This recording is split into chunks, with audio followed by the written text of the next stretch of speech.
Jadi makna mengkotori diri daripada ayat yang kita bacakan tadi, janganlah kamu mendekati zina, dan daripada hadis yang kita sampaikan ini, maka makna mengkotori diri adalah melakukan perbuatan zina atau apa saja perbuatan yang boleh mendekatkan diri kepada perbuatan zina.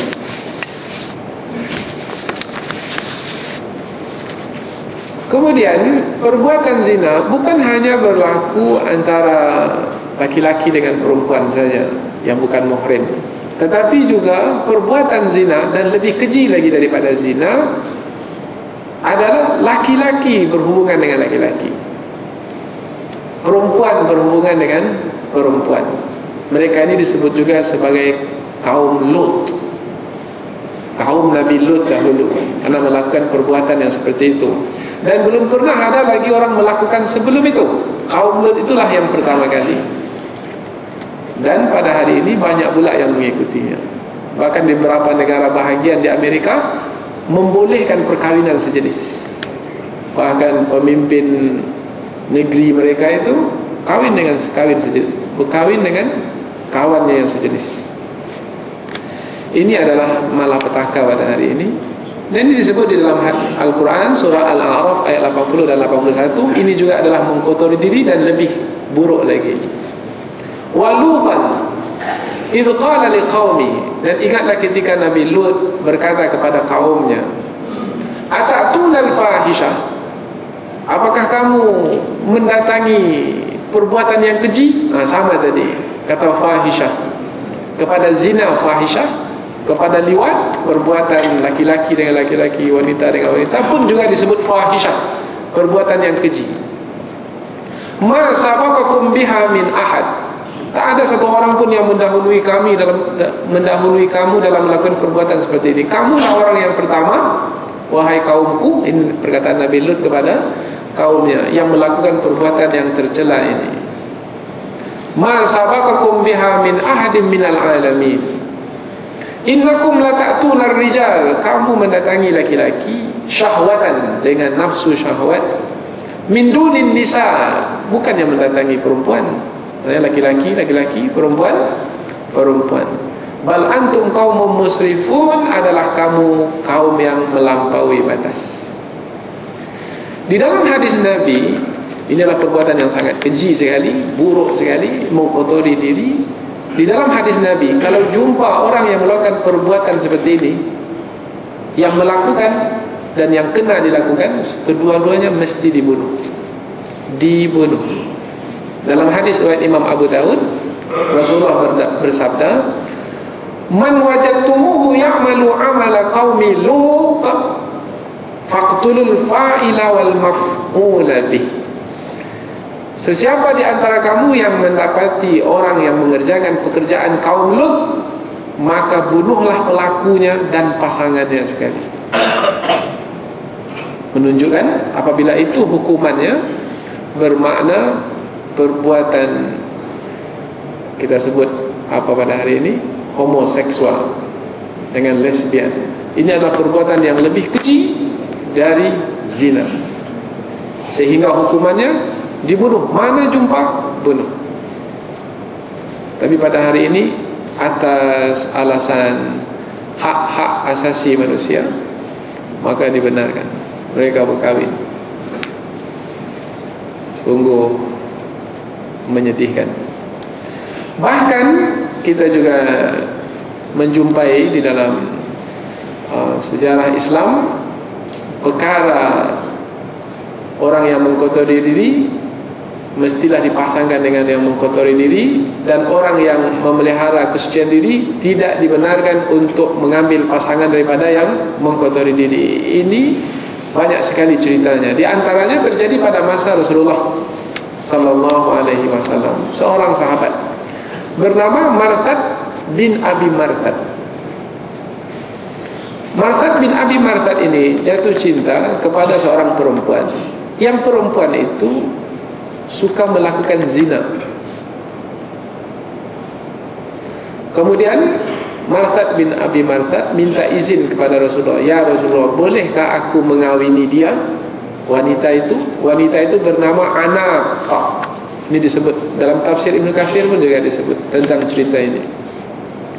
Bolehkah saya mengawininya ya Rasulullah? Maka Rasulullah mengatakan, oh tidak. Turunlah ayat yang terdapat dalam surah An-Nur ayat yang ketiga tadi. Sesungguhnya lelaki yang berzina tidaklah yang dia kawini, melainkan perempuan yang berzina. Dan perempuan yang berzina tidaklah mengawininya, melainkan lelaki yang berzina. Adapun lelaki yang baik tidak boleh mengawini wanita yang berzina. Jadi pasangan yang mengkotori diri adalah yang mengkotori diri pula. Wa hurrima dzalika 'alal mu'minin, ujung ayat, dan diharamkan bagi orang-orang beriman. Maka bermakna orang-orang yang beriman dilarang untuk berkawin, untuk mengambil pasangan dari orang yang berzina, yang mengkotori diri. Selepas ayat ini turun, Rasulullah bersabda kepada Marthad bin Abi Marthad, wahai Marthad, jangan kamu menikahinya. Maka melalui kisah ini dapatlah kita ketahui bahwasanya orang yang berzina tidak dibenarkan untuk mengawini orang yang memelihara kesucian diri. Umpamanya kita punya anak dan kita tahu lelaki yang datang itu adalah lelaki yang mengkotori diri, melakukan perbuatan zina, maka tidak boleh kita menerimanya sebagai menantu kita. Diharamkan bagi orang beriman untuk mengawinkan anak perempuan mereka dengan laki-laki yang berzina, atau mengawinkan anak mereka laki-laki, memasangkan anak mereka laki-laki yang beriman pada Allah dengan wanita yang berzina. Kecuali adalah kalau yang telah berzina itu bertaubat kepada Allah. Kalau bertaubat itu lain cerita. Maka dalam definisi kita tadi, siapa yang mengkotori diri? Yang mengkotori diri adalah orang yang melakukan perbuatan zina atau apa-apa yang mendekati perbuatan zina dan tidak bertaubat kepada Allah. Kalau bertaubat bermakna dia kembali bersih dan suci, tapi dengan syarat taubatnya itu taubat nasuha, bukan taubat lainan. Maka melalui keputusan daripada Rasulullah SAW terhadap Marthad bin Abi Marthad, maka hukum telah ditetapkan bahwasanya yang mengkotori diri hanya dipasangkan dengan yang mengkotori diri. Maka semakin jelaslah sunatullah ini, bahwasanya pada akhirnya dengan hukum yang ada dalam Islam, yang mengkotori diri pasangannya adalah yang mengkotori diri pula. Atau melalui syariat Islam, Allah pasangkan orang yang mengkotori diri dengan orang yang mengkotori diri pula. Kemudian juga Rasulullah ada bersabda tentang orang yang mengkotori diri, hatta kalau sudah berumah tangga. Umpamanya, apabila sudah berumah tangga, suami mengkotori diri, umpamanya suami berzina, melakukan perbuatan tercela, ada buktinya, umpamanya istri mengetahuinya, maka di dalam keadaan seperti ini istri dibenarkan memiliki alasan untuk meminta cerai daripada suaminya, karena suaminya itu telah melakukan perbuatan yang tercela, zina. Atau sebaliknya, suami mendapati istrinya telah melakukan perbuatan zina, perbuatan yang tercela, maka ada alasan bagi suami ini untuk menceraikan istrinya. Ada satu riwayat daripada Imam Ahmad bin Hanbal. Riwayat ini kita petik dari buku Al-Fiqh Al-Islami wa Adillatuh, karangan Profesor Dr. Wahbah Az-Zuhaili. Apa kata Imam Ahmad? Ini pendapat Imam Ahmad, bahwa menceraikan istri yang sudah melakukan perbuatan yang tercela itu adalah lebih baik. Imam Ahmad berkata, saya tidak melihat mengapa suami itu mesti menahan istrinya yang berzina, padahal ia tidak yakin lagi kebersihan rahim istrinya itu. Istrinya itu melahirkan anak yang dinisbahkan kepadanya, tetapi belum tentu lagi dia daripada airnya. Nah, ini perkataan Imam Ahmad. Jadi Imam Ahmad ni lebih condong kepada kalau sudah mendapati isteri melakukan perbuatan zina, sebenarnya sudah ada alasan untuk menceraikannya. Nanti isteri itu mengandung, melahirkan anak, belum tentu lagi anak yang dilahirkannya adalah anak suami itu. Boleh jadi anak lelaki lain, maka dia sudah merusak keturunan. Jadi apabila demikian hukum yang ada di dalam Islam, maka semakinlah membenarkan sunatullah ini, bahwasanya orang yang mengkotori diri hanya akan dapat pasangan yang mengkotori diri pula, dan itu adalah sunatullah yang diberlakukan di alam ini. Lalu apa sikap kita setelah memahami sunatullah ini?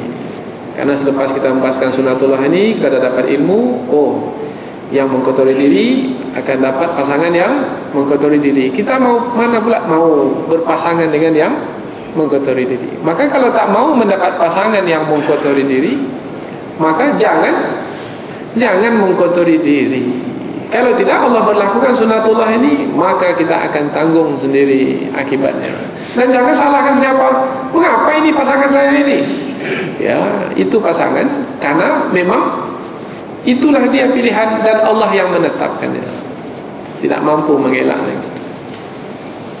Jauhkan diri daripada apa saja perkara yang boleh mengkotori diri, sehingga nanti termasuk ke dalam golongan orang-orang yang beruntung, dijauhkan daripada orang-orang yang mengkotori diri pula. Allah berfirman dalam surah Al-Mu'minun, walladzina hum li furujihim hafizun, dan orang-orang yang beruntung adalah orang-orang yang menjaga kemaluannya, marwahnya. Surah Al-Mu'minun ayat yang kelima. Kemudian sikap kita yang kedua adalah berdoa kepada Allah.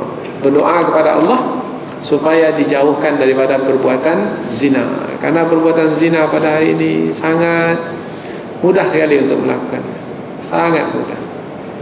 Berdiam di satu hotel mungkin mudah melakukannya. Bahkan pihak hotel pula menyediakannya. Mungkin tidak dalam negara, mungkin pergi ke sempadan sana, di sempadan sana, sampai dari sempadan mungkin ditawarkan.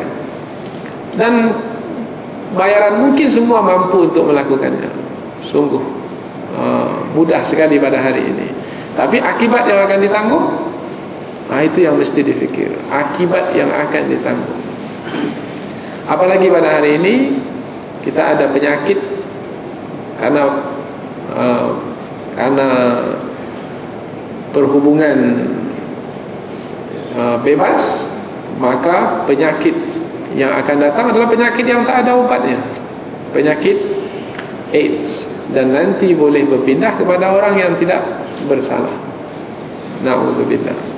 Dan yang menakutkan kita pada hari ini adalah statistik menunjukkan penyakit ini semakin hari semakin meningkat statistiknya. Bukannya berkurang, tidak, bertambah-tambah. Hal ini adalah disebabkan karena perzinahan yang berleluasa. Ada seorang pemuda pada masa Rasulullah. Ini adalah hadis diriwayatkan oleh Imam Ahmad, bahwasanya pemuda ini datang menjumpai Rasulullah, minta diizinkan supaya dibolehkan berzina. Ya Rasulullah, i'zanli bizina, izinkan aku untuk berzina. Tapi Rasulullah pula menjawab. Rasulullah tak marah. Rasulullah mengatakan, wahai pemuda, mau tidak kamu kalau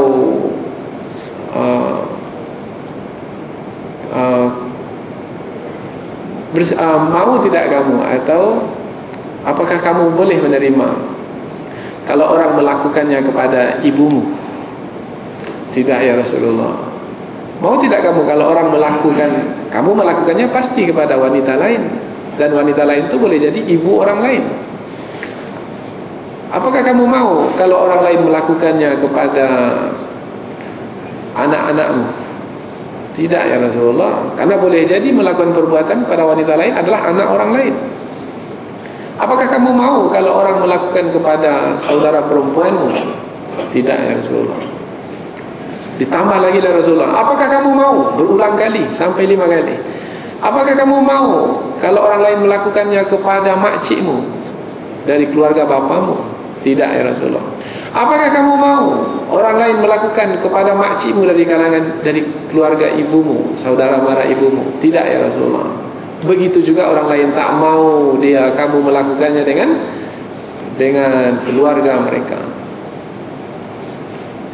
Kemudian Rasulullah mendekati pemuda ini dan berdoa. Ini doanya. Doa ini boleh diamalkan, yaitu Allahumma ghfir dzambah, ya Allah ampunilah dosanya, wa tahhir qalbah, dan sucikanlah hatinya, wa hassin farjah, dan jagalah kemaluannya.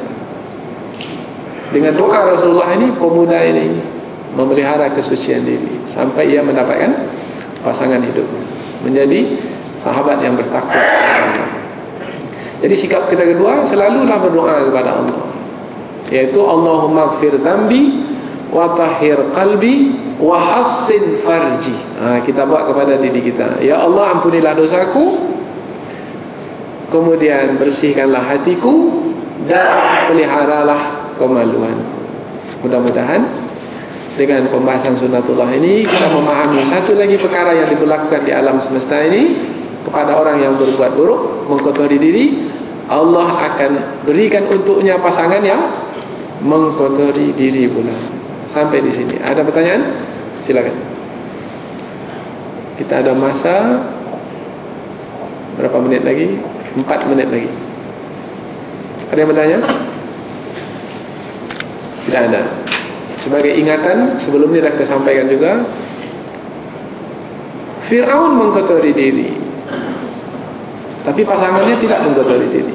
Pasangannya adalah Asyah yang memelihara kesucian diri. Kemudian Nabi Lut memelihara kesucian diri, tapi pasangannya tidak yang memelihara kesucian diri. Bagaimana ini? Maka kita sudah sampaikan jawabannya. Jawabannya tentang kes Nabi Lut dengan kes Fir'aun bukan melalui sunnatullah ini dibahaskan, tapi dibahaskan melalui petunjuk. Maksudnya adalah seorang Nabi sekalipun, Nabi Lut tidak boleh memberi petunjuk meskipun kepada istrinya sendiri, atau istri tak boleh memberikan petunjuk meskipun kepada suami, orang yang paling dekat sekalipun. Asyah adalah salah seorang daripada wanita utama di dalam surga, pun juga tidak boleh memberikan petunjuk kepada suaminya, meskipun orang yang paling dia cintai sekalipun, karena petunjuk datangnya daripada Allah. Rasulullah sendiri pun tak boleh memberi petunjuk, hatta kepada pakcik beliau sendiri, Abu Talib. Innaka la tahdi man ahbab, walakinna Allah yahdi man yasha. Engkau tidak memberikan petunjuk kepada siapa yang engkau kehendaki, tetapi Allah lah yang memberi petunjuk kepada siapa yang dia kehendaki. Jadi tentang kes Nabi Lut dengan istrinya dan Fir'aun dengan Asia tidak dibahaskan melalui tajuk kita ini, tapi dibahaskan melalui tajuk lain, yaitu tajuk hidayah atau petunjuk. Mudah-mudahan apa yang kita pelajari pada malam hari ini ada manfaatnya, insyaAllah. Tajuk kita berikutnya, kita masih ada lagi 4 tajuk yang tersisa. Tajuk berikutnya, tajuk yang ke-27, yaitu berkaitan dengan siapa yang menafkahkan hartanya pasti akan mendapatkan gantinya. Siapa yang menafkahkan harta, karena kaitan dengan perbuatan yang terpuji, menafkahkan harta, akan mendapat gantinya. Kemudian berikutnya lagi nanti adalah siapa yang berfoya-foya, bukan menafkahkan harta, tapi mengeluarkan harta secara melampaui batas, ikut kehendak hawa nafsu, pasti pada akhirnya akan menderita. Nah, yang menafkahkan harta akan senang karena dapat ganti, tapi yang berfoya-foya tak dapat ganti, dia akan menderita. 2 lagi sunnatullah yang akan kita bahas pada pengajian yang akan datang. Kita tutup dengan doa di majlis ilmu. Mudah-mudahan diaminkan oleh para malaikat, karena malaikat hadir setiap kali majlis ilmu diadakan. A'udzu billahi minasyaitonir rajim. Bismillahirrahmanirrahim. Alhamdulillahirabbil alamin wassalatu wassalamu ala asyrafil anbiya'i wal mursalin wa ala alihi wa sahbihi ajma'in. Allahumma anfa'na bima 'allamtana wa 'allimna ma yanfa'una warzuqna uluman tanfa'una. Ya Allah, berikanlah kepada kami ilmu yang bermanfaat, khasnya ilmu tentang sunnatullah, tentang ketetapan-Mu yang Engkau berlakukan di alam ini, ya Allah. Allahumma akhlisna fi kulli amal. Ya Allah, berikanlah keikhlasan dalam setiap amalan. La haula wa la quwata illa bika ya arhamar rahimin. Tidak ada daya dan kekuatan melainkan daripada-Mu, ya Allah. Allahumma shfi mardana, anta syafi, la shifaa illa shifauka shifaan la yughadiru saqama. Wa sallallahu ala sayyidina Muhammadin nabiyil ummi wa ala alihi wa sahbihi wa sallam. Walhamdulillahi rabbil alamin. Mohon maaf atas segala kesalahan dan kekurangan. Subhanakallahumma wa bihamdika asyhadu an la ilaha illa anta wa astaghfiruka wa atubu ilaik. Wassalamualaikum warahmatullahi wabarakatuh.